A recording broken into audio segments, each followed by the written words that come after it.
많은 이들에게 사랑을 받고 있는 그 시인 나태주 선생님은 자신이 이렇게 유명한 시인이 될 줄 몰랐다, 그렇게 이야기를 합니다.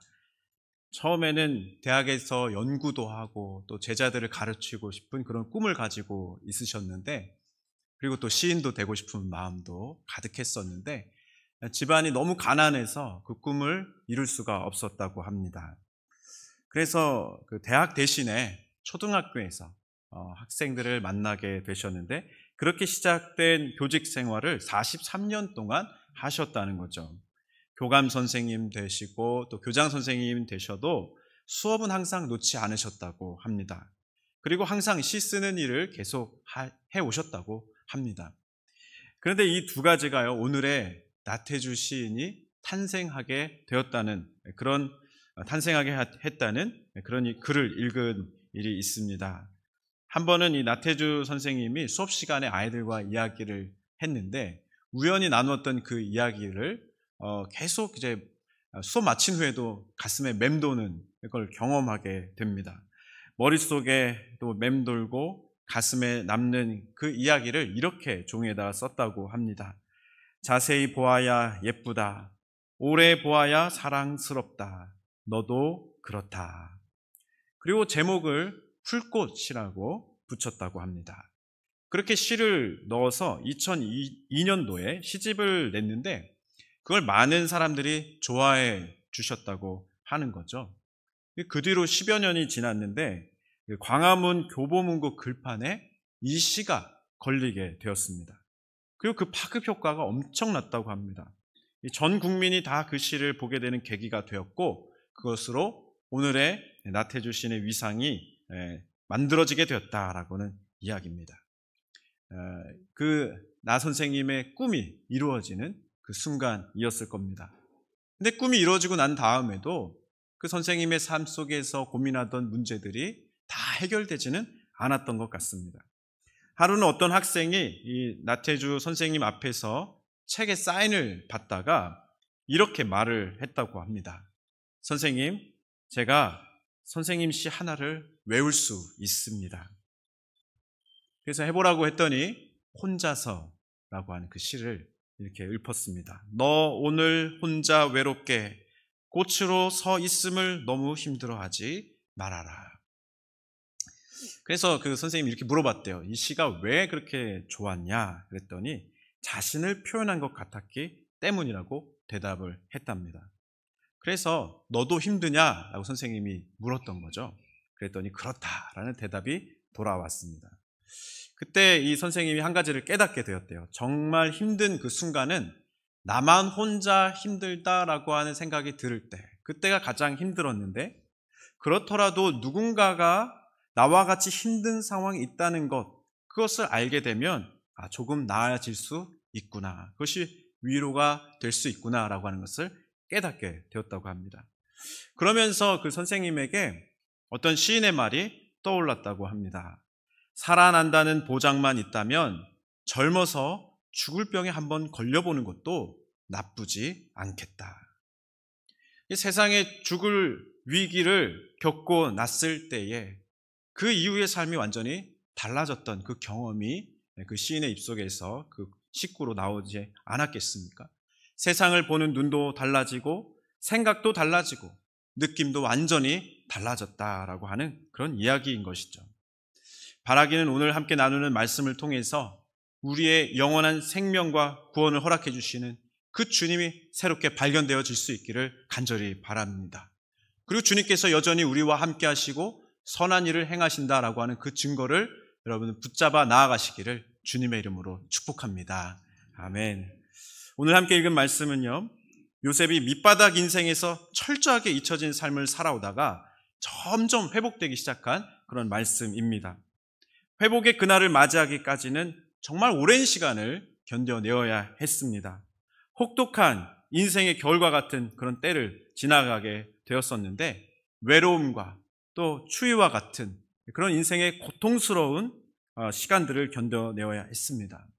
하지만 누구보다 요셉은 언젠가는 자신이 잃어버렸던 모든 것이 회복될 것이다 라고 하는 그 확신이 있었던 것이죠. 그래서 그는 그 회복될 그날을 항상 기다리고 준비하는 삶을 살았습니다. 오늘 함께 읽지는 않았지만 창세기 40장 14절에서 15절 말씀에 보면 그 술 맡은 관원장에게 그가 부탁을 하는 그런 말이 나오는데요. 당신이 잘 되시거든 나를 생각하고 내게 은혜를 베풀어서 내 사정을 바로에게 아뢰어 이 집에서 나를 건져주소서.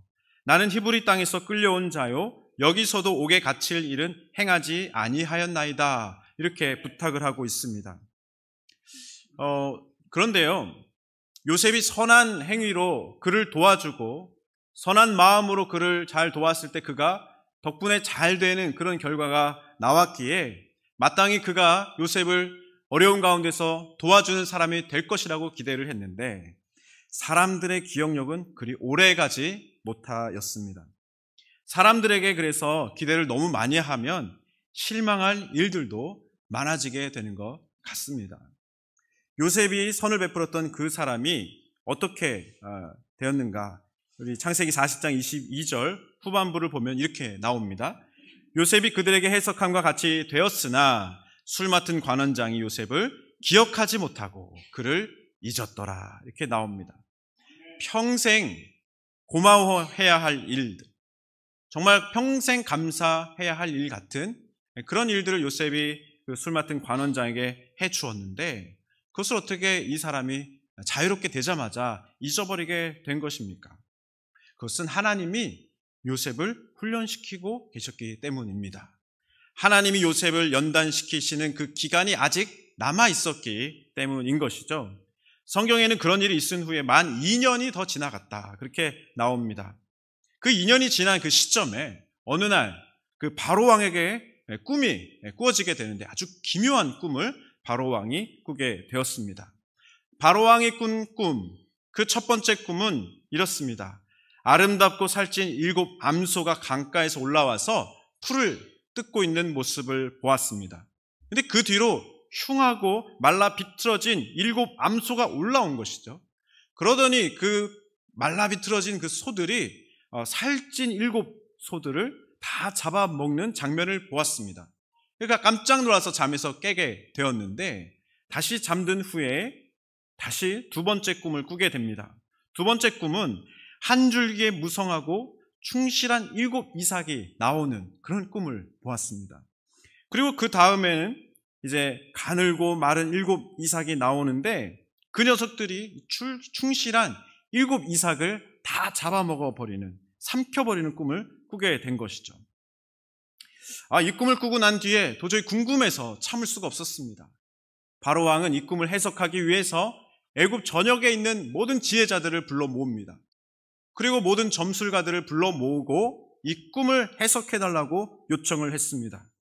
그런데 이상하게도 이 꿈에 대해서 제대로 해석할 수 있는 사람이 아무도 없었습니다. 위기가 닥쳐온 것이죠.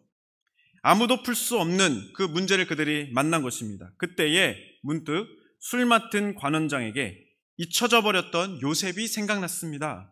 희미했던 기억력이 되살아났습니다. 창세기 42장 9절 말씀에 보면은 이렇게 말을 하는데요. 술 맡은 관원장이 바로에게 말하여 이르되 내가 오늘 내 죄를 기억하나이다. 뉘우치면서 그렇게 이야기를 합니다. 제가 깜빡하고 그 사람을 잊어버렸는데 그 잘못을 뉘우치게 됩니다. 오늘 바로와 함께 제가 그때 그 감옥에서 만났던 그 히브리 청년을 소개해 드리고 싶습니다. 그런 이야기를 이제 하게 됐던 것이죠. 그래서 그를 소개해 주는데요. 41장 12절에서 13절 말씀에 보면 이렇게 나옵니다.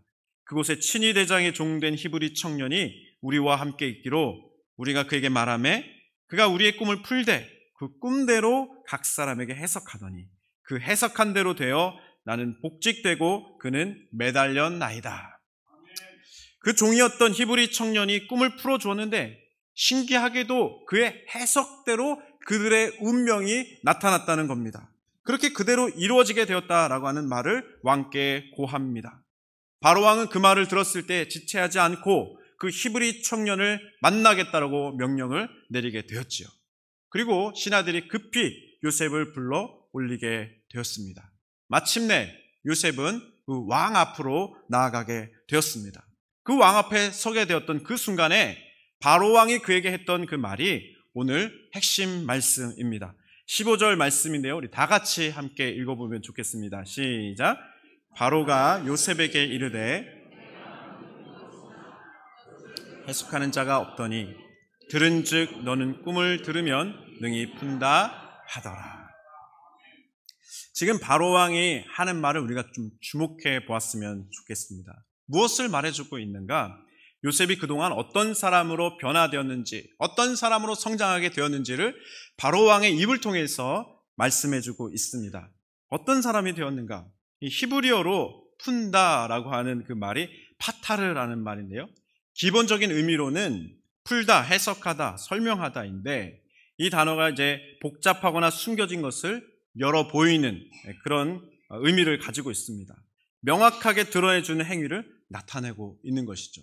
다시 말하면 문제가 주어졌을 때 해석하고 그것을 풀어갈 수 있는 사람, 그 문제를 아무리 어려운 문제를 만나더라도 능히 그것을 해결할 수 있는 사람, 그 사람이 바로 요셉이었다라고 하는 말씀입니다. 문제를 해결할 수 있는 사람, 풀어갈 수 있는 사람, 그 사람은 지금도 대단히 중요한 사람입니다. 우리나라에 일타 강사가 존재하는 이유가 뭘까요? 여러 가지 이유가 있겠지만 강사 개인의 그 압도적인 영향력 때문일 것입니다. 다른 선생님을 만나서 배울 때는 그 학생이 킬러 문항을 해결할 수가 없었는데 일타 강사 선생님을 만나서 배우고 또 그리고 난 다음에 문제를 푸니까 그 어려운 문제들을 다 풀 수 있었고 점수를 올릴 수 있었다. 그런 이제 간증들이 이어지니까 그 인기 있는 선생님에게로 아무리 많은 비용이 들고 시간이 든다 하더라도 학생들이 몰려가게 되었던 것이죠. 그냥 성적을 올릴 때 상위권만 올라가는 것이 아니라 최상위권으로 올라갈 수 있다. 더 좋은 성과를 얻을 수 있다라고 할 때에 학생들은 그 선생님의 수업을 수강하기 위해서 줄을 서서 달려가게 되는 것입니다. 어떤 학원이 또 잘 가르친다더라 그런 소문이 있으면은 학생들은 또 부모님과 함께 어떤 비용이 들더라도 시간이 많이 든다 하더라도 그곳으로 달려가서 줄을 서는 것을 우리가 보게 되는 것이죠. 문제를 해결할 수 있는 것, 그것이 정말 중요한 일이다라고 하는 것을 생각하게 됩니다. 이번에 수능 시험을 준비하고 또 시험에 임하는 모든 수험생 친구들에게 하나님께서 모든 문제를 잘 풀어가게 하시는 지혜와 능력을 더해 주시기를 주님의 이름으로 축복합니다. 문제를 풀어갈 수 있는 그 능력, 이 능력이 중요함은 신용과 신뢰가 중요한 은행의 경우에 있어서도 그것을 볼 수가 있는데요. 데이터망에 문제가 발생했을 때 그것을 보완하고 복구하는 그 비용, 또 그것을 많이 신경 쓴다라고 하는 것을 보게 됩니다. 2011년도에 이런 일이 있었습니다. 전산망 장애가 일어났는데 농협의 이 데이터 센터가 마비가 된 거죠. 그래서 농협에서 이 피해 입은 고객들에게 보상을 먼저 해줬는데 그 총 금액이 72억 원 정도가 됐다고 합니다. 근데 이 해당 사고를 수습하고 재발이 일어나지 않도록 방지하는 대책으로 비용이 얼마가 들어갔는가? 5천억 원 이상이 들어갔다는 거예요. 그러니까 은행에서 문제가 발생했을 때 그것을 보완하고 복구시키는데 어마어마한 비용을 치르면서도 그것을 해결하고자 노력했다라고 하는 것을 볼 수 있는 것입니다. 문제를 해결할 수 있는 사람이 이 시대에도 얼마나 필요하고 중요한가라고 하는 것을 깨닫게 되는 자료들입니다. 감옥에 있었던 그 시간은 결코 버리는 시간이 아니었던 것입니다. 하나님의 손이 요셉과 함께 했기에 감옥에 있었던 그 동안에도 요셉은 아무도 풀 수 없는 그 문제도 능히 풀 수 있는 사람, 그런 사람으로 성장하고 변화될 수 있었던 것입니다. 그동안 무엇이 바뀌게 된 것입니까? 처음에 요셉은요, 어떤 사람이었는가? 나 중심의 사람이었습니다. 근데 지금은 어떤 사람이 되었는가 보니까요, 하나님 중심의 사람으로 변화되었습니다. 옛날에 요셉은 어떻게 말하는 사람이었는지를 37장 6절 말씀에 보면 이렇게 나와 있습니다. 요셉이 그들에게 이르되 청하건대 내가 꾼 꿈을 들으시오. 내가 꾼 꿈을 들으시오. 이렇게 이야기를 하는 사람이었습니다. 9절에도 보면 이렇게 나옵니다. 요셉이 다시 꿈을 꾸고 그의 형들에게 말하여 이르되 내가 또 꿈을 꾼즉 해와 달과 11별이 내게 절하더이다. 나 중심의 사람으로 요셉이 그렇게 살아가고 있음을 반복하여 하는 말 가운데서 발견하게 됩니다. 그런데요, 지금은 완전히 주어가 바뀌어져 있습니다. 놀라운 변화가 그의 말 가운데 있습니다. 창세기 41장 16절 말씀 우리 다 같이 한번 읽어볼까요? 시작. 요셉이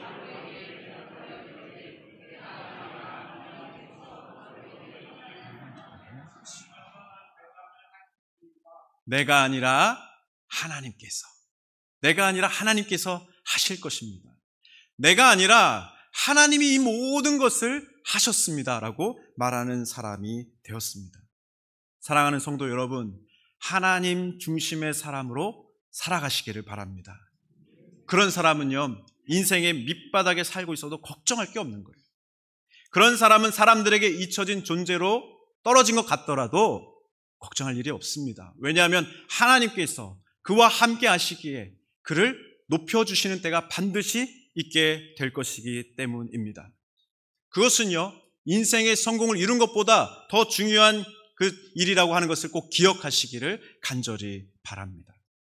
1582년에 도요토미 히데요시가요, 오다 노부나가의 그 가신으로 있었는데 그의 죽음이 반란이 일어나서 죽게 되자 빠르게 그 혼란을 수습하게 됩니다. 그리고 그가 이제 본격적으로 그 통일 전쟁을 준비하게 되는데요. 1580년부터 85년까지 전국을 무력으로 평정하고 천하 통일의 위협을 달성하게 되었습니다. 그런데 그 후가 문제였습니다. 그는 무사 집안 출신이 아니었던 것이죠. 그래서 쇼군이 될 수가 없었습니다. 평민 출신이었기 때문에 계속해서 그 무사 집단의 통합과 그들의 충성심을 신경 써야 했습니다. 언제든지 반란이 일어날 수 있고 언제든지 문제가 발생할 수 있는 불안한 천하 통일의 그런 위협을 달성하게 되었던 것이죠. 그래서 결국 그가 무엇을 대안으로 생각했습니까? 더 악한 일을 선택하게 됩니다. 최고의 자리에 올라갔을 때 그는 조선 침략을 결정합니다. 그리고 자기가 이루었던 그 모든 에너지를 다 조선을 침략하는 일에 쏟아 부었던 그 일을 우리가 안타깝게 기억할 수가 있는 것이죠. 일본 열도의 천하 통일을 하고 난 뒤에 그 다음에는 무엇을 할지가 준비되어 있지 않았던 것입니다. 그렇기 때문에 최고의 자리에 올랐지만 더 악한 일을 시도하게 되었던 것을 생각하게 됩니다. 꿈이 이루어지면 무엇을 할 것인가? 그것을 놓치면 안 되는 것이죠. 그 이후의 삶이 더 중요하기 때문입니다. 후기 빅토리아 시대의 세계 최고의 갑부였던 네이선 로스차일드는 유대인으로 살았습니다. 그래서 그것 때문에 유대인이라는 그 이유 하나 때문에 영국 사회에서 차별을 많이 당했다는 것이죠. 당시에는 그런 차별을 많이 당했기 때문입니다. 그래서 그는 캠브리지의 트리니티 칼리지에서 공부한 후에 여러 번 이 정치에 입문하기 위해서 선거를 치릅니다. 근데 계속해서 유대인이라는 그 이유 하나 때문에 차별을 받고 진입을 못하고 있었습니다.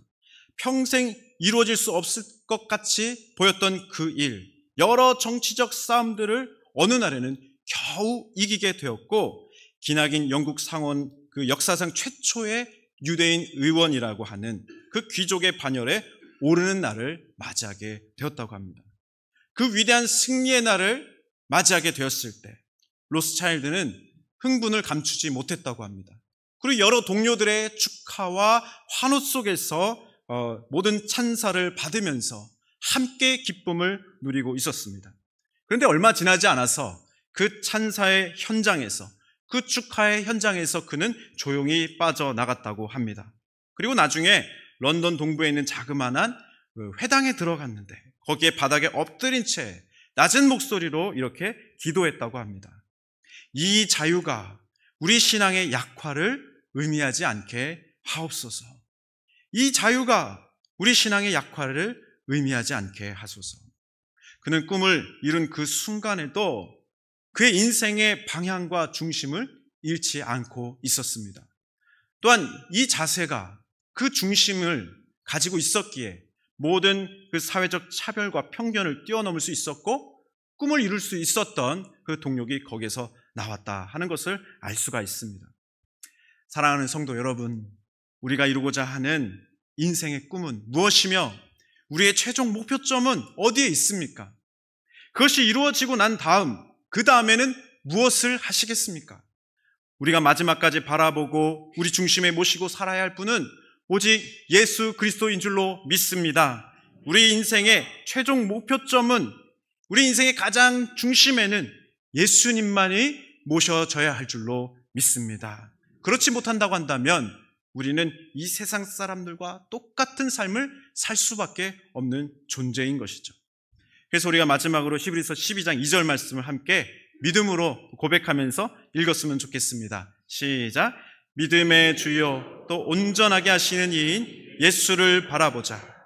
그는 그 앞에 있는 기쁨을 위하여 십자가를 참으사 부끄러움을 개의치 아니하시더니 하나님 보좌 우편에 앉으셨느니라. 아멘. 우리 인생의 가장 어려운 순간에도 예수님 남아 계시다고 한다면 우리에게는 희망이 있는 것입니다. 또한 인생의 가장 정점의 순간을 지나는 그 순간에도 예수님만이 그곳에 남아 계신다고 한다면 진정한 축복의 삶을 살아가는 사람이 될 것입니다. 오직 주님만이 우리의 최종적인 꿈이시고 비전이 되시는 그런 진정한 축복의 사람으로 주 앞에서 살아가시는 복된 자들 되시기를 주님의 이름으로 축복합니다. 아멘. 이 시간에 함께 찬양하면서 결단으로 나아가겠습니다. 우리 성령께서 우리 가운데 그 귀한 꿈과 비전을 허락해 주시도록 함께 찬양하겠습니다.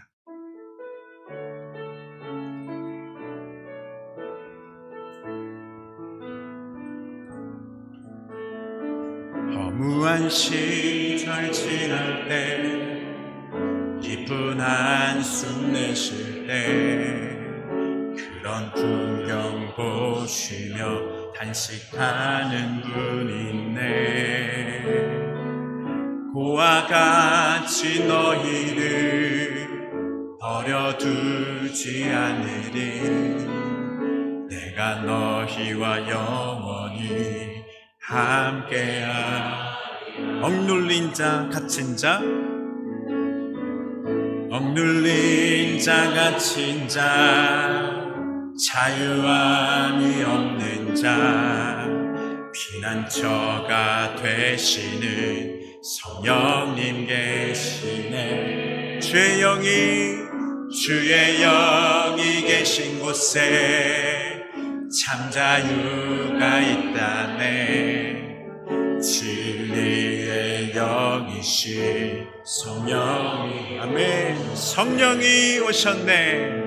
성령이 오셨네. 성령이 오셨네. 내 주에 보내신 성령이 오셨네. 우리 인생 가운데 친히 찾아오셔서 그 나라 꿈꾸게 하시네. 성령이 오셨네. 성령이 오셨네. 성령이 오셨네. 내 주에 보내신 성령이 오셨네. 우리 인생 가운데 친히 찾아오셔서 그 나라 꿈꾸게. 한 번 더 고백할까요? 우리 주님 의지하시면서 성령이 오셨네. 성령이 오셨네. 내 주에 보내신 성령이 오셨네. 우리 인생 가운데 친히 찾아오셔서 그